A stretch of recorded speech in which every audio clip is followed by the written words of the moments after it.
राधे राधे। आज हम श्रीमद् भागवत में से अजामिलोपाख्यान की कथा ले रहे हैं। इसमें नाम जप की महिमा सुनने को मिलती है। जिन्होंने एक बार भी भगवान के चरण कमलों में अपना मन लगा दिया एवं जिनका भगवान के गुणानुवाद से प्रेम हो गया, उन्होंने संपूर्ण पापों का प्रायश्चित कर डाला। वे कभी स्वप्न में भी यम या उनके पाशधारी दूतों को नहीं देख पाते। हे राजन, इस विषय में तुम्हें एक प्राचीन इतिहास सुनाता हूँ, जिसमें विष्णुदूत और यमदूतों का संवाद है। कान्यकुब्ज देश में अजामिल नाम का एक ब्राह्मण रहता था, जो कुसंग में पड़कर बड़ा ही दुराचारी हो गया था। घर में उसने एक दासी रख ली थी। चोरी और जुए के साथ पक्षियों को जाल में फंसाकर निंदित वृत्ति से वह कुटुंब का पालन करता था। वह बड़ा ही निंदनीय वृत्ति का था। इसी वृत्ति से पुत्रों का लालन पालन करने में उसके 88 वर्ष बीत गए थे। उसके 10 पुत्र थे, जिनमें सबसे छोटे का नाम नारायण था। उस पर उसका बड़ा स्नेह था। वह खाते पीते चलते फिरते सदा उसका चिंतन किया करता था। वह उस बच्चे की तोतली वाणी एवं क्रीड़ाओं से बड़ा प्रसन्न होता। पुत्र के स्नेह में वह इतना आसक्त हो गया कि सर पर आए काल को भी ना जान सका। मृत्यु के समय उसने हाथों में पाश लिए यमराज के 3 दूत देखे, जो उसे ही लेने आए थे। उनकी आकृति बड़ी भयानक थी। मुख टेढ़े मेढ़े और शरीर के रोए खड़े थे। अजामिल उन्हें देखकर घबरा गया और उसने कुछ दूरी पर खेल में आसक्त अपने पुत्र को बड़ी विकलता से नारायण नारायण कहकर पुकारा। भगवान विष्णु के दूत मृत्यु के समय इस प्रकार अपने स्वामी का नारायण नारायण नाम का कीर्तन सुनकर सहसा वहाँ पहुँच गए। उस समय यमदूत अजामिल के शरीर से सूक्ष्म शरीर खींच रहे थे। विष्णुदूतों ने बलपूर्वक उन्हें रोका। इस पर यमदूतों ने विष्णुदूतों से कहा, अरे धर्मराज की आज्ञा का उल्लंघन करने वाले आप कौन हैं? कहाँ से आए हैं? इस पापी को ले जाने से हमें क्यों रोकते हैं? हम धर्मराज की आज्ञा से इसे लेने आए हैं। विष्णुदूतों ने कहा, यदि तुम धर्मराज के आज्ञाकारी दूत हो तो बताओ, धर्म का स्वरूप क्या है? दंड किस कारण होता है? उसका स्थान कौन है? क्या सभी कर्म करने वाले दंडनीय हैं अथवा कुछ? यमदूत बोले, वेद विहित कर्म ही धर्म और वेद निषिद्ध कर्म ही अधर्म कहा गया है। उसके साक्षी सूर्य आदि धर्म विष्णु पर्यंत 14 देवता हैं। इनके द्वारा प्राणियों का व्रत जाना जाता है और दंड के स्थान का भी निर्णय किया जाता है। कोई भी शरीरधारी बिना कर्म किए रह नहीं सकता, क्योंकि उसका प्रकृति के गुणों से संबंध है। इसलिए उससे पुण्य तथा पापों का होना स्वाभाविक है। ये ब्राह्मण पहले बड़ा सदाचारी एवं शीलवान एवं सद्गुणों से संपन्न था। एक समय ये पिता की आज्ञा से फल पुष्प और समिधाएं लेने वन में गया था। मार्ग में इसने वैश्य के साथ बैठे हुए एक कामी शूद्र को देखा। उन दोनों के नेत्र मदिरा के मद से घूम रहे थे।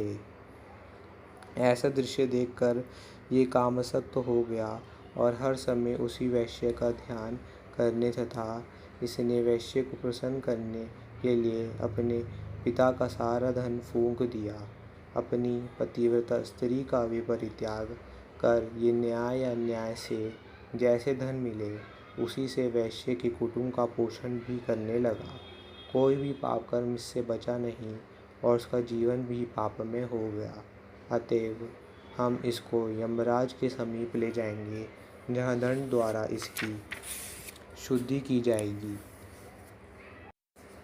धर्मवेता विष्णुदूतों यमदूतों का ये वक्तव्य सुनकर उनसे बोले, अहो, ये तो बड़े आश्चर्य और खेद की बात है कि धर्मराज की सभा में भी अधर्म का प्रवेश हो रहा है। क्या अब निष्पाप और निरपराध प्राणियों पर भी दंड विधान होने लगा है? जो प्रजा के पिता के समान पालन करते हैं एवं सब पर समदृष्टि रखते हैं, यदि वे ही प्रजा के प्रति विषमता का व्यवहार करेंगे तो फिर प्रजा किसकी शरण लेगी? सत्पुरुष जैसा आचरण करते हैं उसे देखकर साधारण पुरुष भी वैसा ही आचरण करने लगते हैं। वे जिसको धर्मानुकूल प्रमाण मानते हैं उसी का साधारण लोग भी अनुसरण करते हैं। अरे यमदूतों, इसने तो करोड़ों जन्मों के पापों का प्रायश्चित कर लिया है। कारण मरते समय इसने भगवान के 4 अक्षर वाले मंगलमय नारायण नाम का उच्चारण किया है। नारायण नारायण। इस प्रकार चोर, शराबी, मित्रद्रोही, भ्रमघाती, गोघाती आदि कैसे भी पापी क्यों ना हो, सबके लिए भगवन नाम उच्चारण ही सबसे बड़ा प्रायश्चित कहा गया है। मनु आदि धर्मशास्त्रों में नाम उच्चारण ही सबसे बड़ा प्रायश्चित कहा गया है, क्योंकि वह अंतःकरण को शुद्ध कर पापों की वासना को जड़ से मिटा देता है।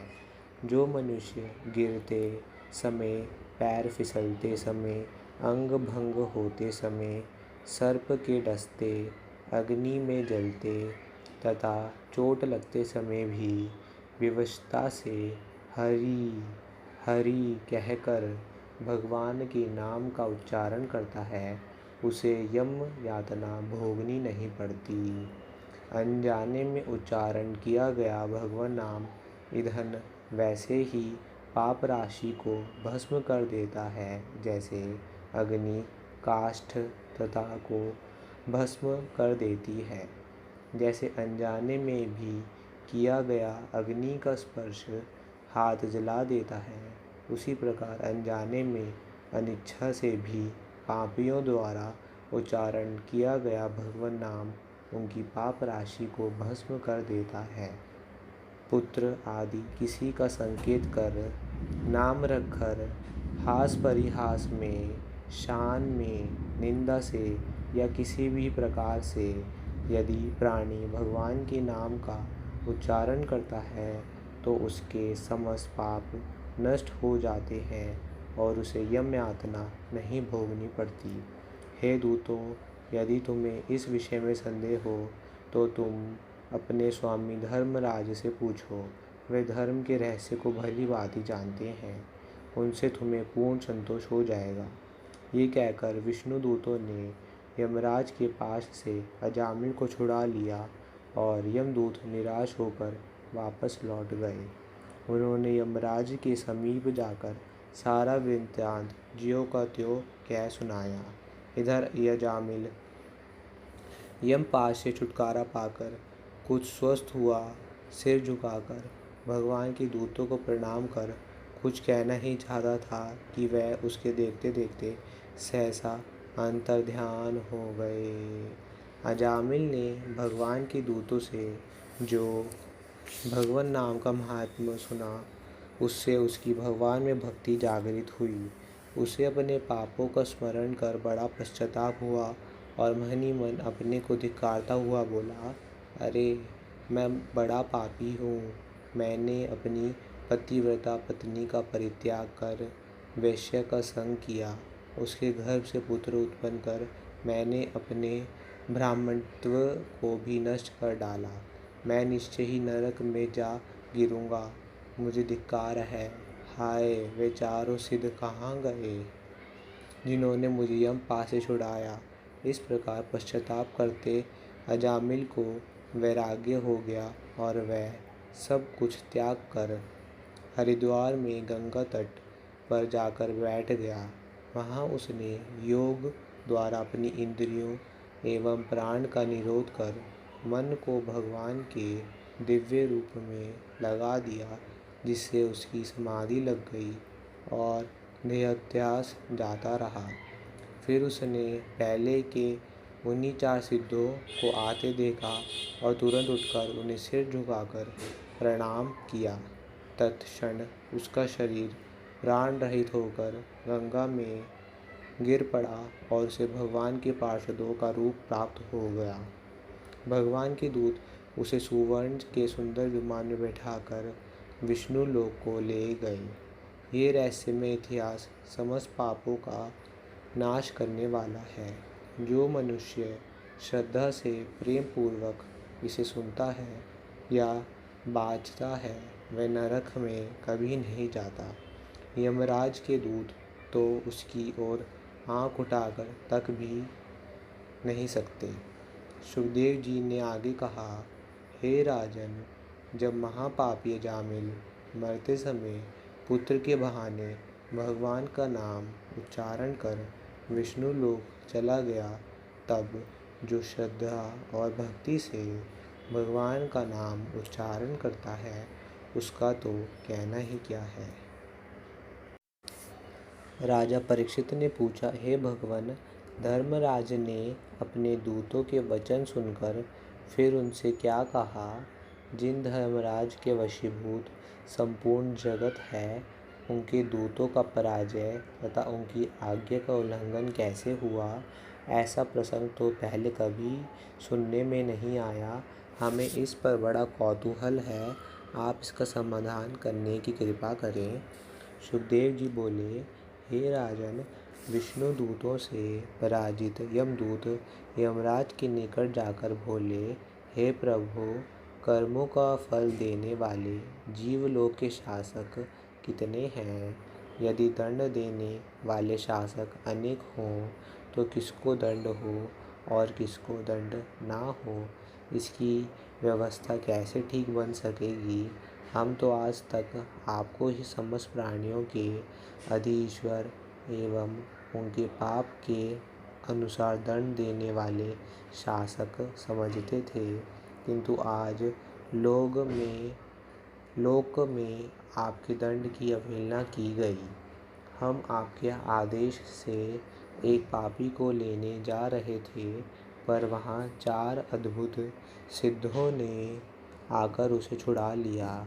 उस पापी के मुख से नारायण का नाम निकलते ही तुम मत डरो, ये कहते हुए वे शीघ्र ही वहाँ आ डटे और हमें डांटकर उन्होंने भगा दिया। भगवान, हमें इस पर दुख और आश्चर्य हुआ। आप कृपा कर इसका रहस्य हमें बताएं। दूतों की बातें सुनकर यमराज भगवान श्री हरि के चरण कमलों का स्मरण कर बोले, हे दूतों, इस संपूर्ण जगत के प्रधान स्वामी भगवान नारायण ही हैं। उन्हीं में संपूर्ण जगत ओत-प्रोत है। सब उन्हीं की आज्ञा का पालन करते हैं। मन या वाणी से कोई भी उन्हें यथार्थ रूप में जान नहीं सकता। वह बड़े ही भक्तवत्सल एवं दयालु हैं। उनके दूत भक्तों की रक्षार्थ सदा सर्वत्र घूमा करते हैं। धर्म की गति बड़ी ही सूक्ष्म है, उसे जानना कठिन है। ब्रह्मा, शिव, नारद आदि कुछ ही महापुरुष धर्म का वास्तविक स्वरूप जानते हैं। शास्त्रों में सबसे श्रेष्ठ धर्म वही माना गया है जिससे नाम कीर्तन आदि के द्वारा भगवान के नाम का उच्चारण सभी पापों का उत्तम प्रायश्चित है। जैसे मृत संजीवनी औषध को ना जानकर वैद्य त्रिफला, निम्न, त्रिकूट, तिक्त आदि औषधियों का प्रयोग करते हैं। वैसे ही धर्मशास्त्र के ज्ञाता मनु आदि ने शास्त्रों में अत्यंत गोप्य इन नाम महात्म्य को ना जानकर प्रायश्चितों का वर्णन किया। दूसरी बात ये भी है कि लोक में देखा जाता है कि मनुष्य को बड़े बड़े यज्ञ आदि अनुष्ठानों में जैसी श्रद्धा होती है, वैसी स्वल्प व्यय से होने वाले साधारण अनुष्ठानों में नहीं होती है। अतः संभव है इसका कोई ग्राहक ना हो, ये विचार कर उन्होंने प्रायश्चितों में भगवान नाम की गणना नहीं की। वस्तुतः इसका तात्पर्य ये है कि यदि सबको नाम महात्म्य की ठीक तरह जानकारी हो जाए तो सभी जीवों की मुक्ति हो जाने से सृष्टि का लोप हो जाएगा। इससे भगवान की लीला में बाधा होगी। यही सोच विचार कर भगवान नाम का प्रायश्चितों में वर्णन किया। यमराज अपने पाशधारी दूतों से जाते समय उनके कान में कहते हैं, हे दूतों, तुम सब भविष्य में ये ध्यान रखना कि जो भगवान के भक्त हैं, सदा उनकी कथा में निरत रहते हैं, उनके समीप कभी मत जाना। मैं धर्महीन प्राणी को दंड देता हूँ, भगवत भक्तों को दंड देने में मैं समर्थ नहीं हूँ। मेरे समीप जिन पुरुषों को जाना है उनको मैं बताता हूँ, ध्यान से सुनो। जिनकी जिह्वा कभी भगवान के नाम का उच्चारण नहीं करती, जिनका चित्त कभी भगवान के चरण कमलों का ध्यान नहीं करता, जिनके मस्तक भगवान के चरणों में कभी नहीं झुकते तथा जिन्होंने कभी भगवान के पूजन आदि कृत्य नहीं किए, केवल उन्हीं पापी मनुष्यों को डंडों से पीटते हुए तुम मेरे समीप लाओ। जो भगवान के चरण कमलों की भक्ति सुधा माधुरी से सर्वथा विमुख हैं तथा नरक के द्वारभूत धर्म कर्म विहीन घर में ही जिनकी तृष्णा लगी है, उन दुष्ट प्रकृति वाले मनुष्य को मेरे समीप लाओ। यमराज इस प्रकार दूतों को समझाकर भगवान का ध्यान करते हुए बोले, हे भगवान, हमारे दूतों ने आपके पार्षदों का जो अपमान किया है उसे आप क्षमा करें। हमारे दूत आपका प्रभाव नहीं जानते थे। हम उनके साथ अंजलि बांधकर आपके समक्ष खड़े हैं। आप हमें क्षमा करें। हमारा आपको बार बार नमस्कार है। सुखदेव जी बोले, हे राजन, यमदूत अपने स्वामी धर्मराज से भगवान के नाम का ऐसा अद्भुत महात्म्य सुनकर चकित रह गए। उस दिन से वह भक्तों को दूर से ही देख डर जाते हैं और फिर कभी उन्होंने उनके समीप जाने का दुस्साहस नहीं किया। सचमुच भगवान नाम कीर्तन ही बड़े बड़े पापों का भी सर्वोत्तम मुख्य प्रायश्चित है, इसमें संदेह नहीं। भक्ति में भगवान के श्रवण तथा कीर्तन में जैसी आत्मा की शुद्धि होती है, वैसी अन्य प्रायश्चितों से नहीं हो सकती है। ये सत्य अटल है। हे राजन, महर्षि अगस्त्य ने मलयाचल पर पूजन के समय ऋषियों के समक्ष इस रहस्यपूर्ण इतिहास को कहा था, वही मैंने तुमको सुनाया। अब जो कुछ और सुनना चाहते हो उसे कहो। हरे कृष्ण कृष्ण कृष्ण हरे हरे, हरे राम राम